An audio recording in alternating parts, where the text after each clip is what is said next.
On this video, I'm going to talk about one of the tricks that I use to approach time to make sure that I make the best use of my time during the day.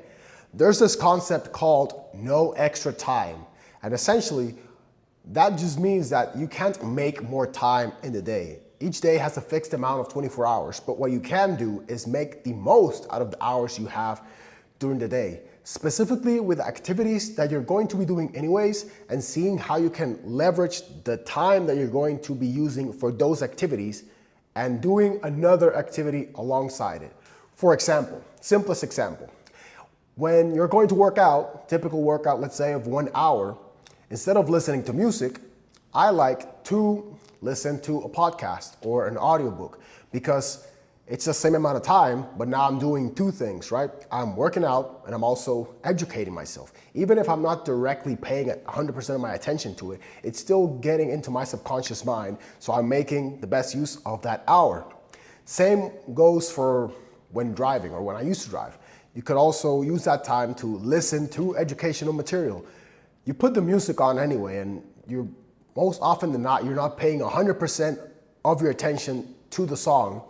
So it's the same thing, same principle. You can just have it playing in the background and you're still gonna capture bits of information from just listening to it, even if it's passive.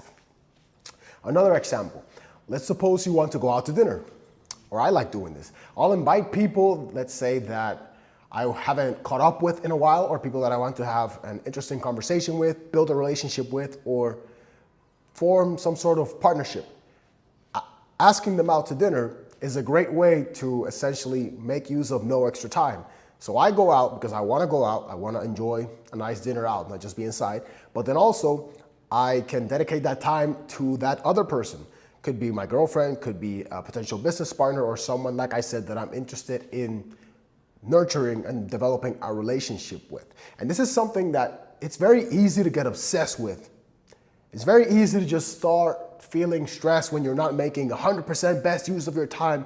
You're wasting minutes or seconds here and there. But the idea, or the reason that I present this and how I look at it, is essentially just to start looking for opportunities where you can apply the principle, where you can actually be more productive or just take advantage of certain activities that are brain dead activities that you can actually engage some other activity into, combine the two. Then that way you will make the most out of it, essentially. But the key thing is to not get so obsessed with it, because then that defeats the purpose. Then you're gonna be so stressed, always thinking about, oh, but I didn't maximize these 5 minutes. That's not the thing, right? Could be something like if you're on an Uber, you can carry, on my phone, I have different PDFs, different books or articles that I want to read or that I'm currently reading, always ready on my file. So maybe if I'm stuck in an Uber, stuck in traffic, I'll just pull it up, just read a few pages here and there, even also for cases where I'm just stuck waiting in line. I always think or set myself up to always have things that I can do so that it's not just wasted time, literally waiting, because waiting is just wasted time, to make use of that. So that is the main thing. Even when, for example, let's say you want to go on vacation.